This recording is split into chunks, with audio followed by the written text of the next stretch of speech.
Salut à tous, j'espère que tout le monde va bien. Ça faisait quelques semaines qu'on n'avait pas travaillé la trompette ensemble. Je prends un petit moment aujourd'hui pour revenir vers vous.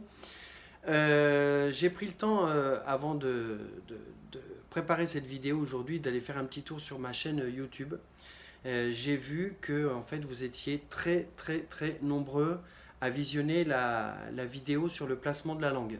Vous êtes visiblement un petit peu embêté avec cette histoire de placement de la langue dans la bouche. J'en ai beaucoup parlé et je vois que cette vidéo est énormément suivie et partagée. Donc écoutez, j'espère qu'en tout cas elle vous permet de débloquer les petits soucis que vous avez par rapport à ça.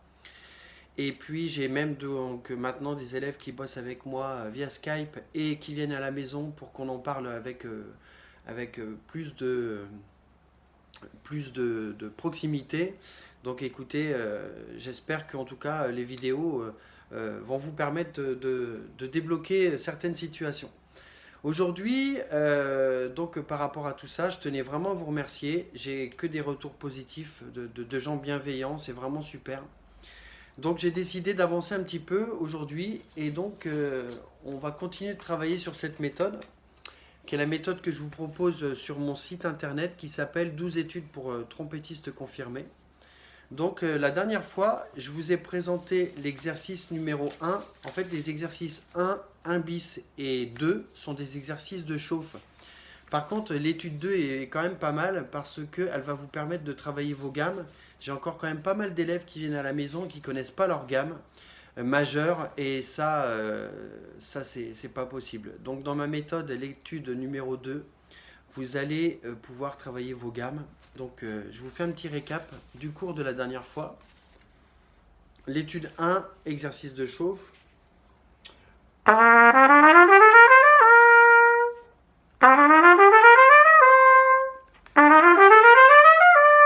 Ainsi de suite.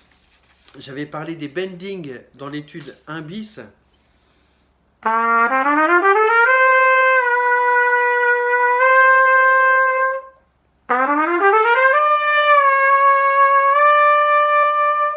Alors, l'étude numéro 2, c'est la même chose que la première.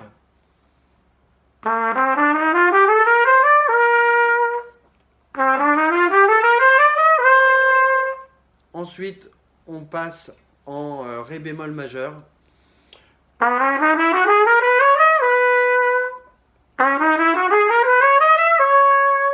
Ré majeur.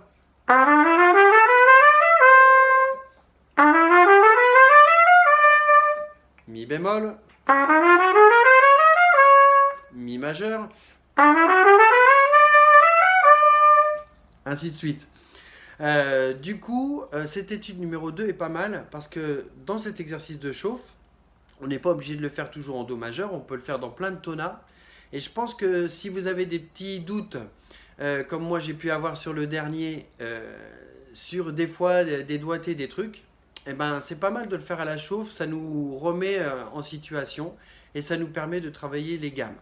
Donc l'étude numéro 2, je vous invite à la travailler, ça vous fait bosser la chauffe, ça vous fait bosser le placement de la langue et ça vous fait travailler les gammes majeures.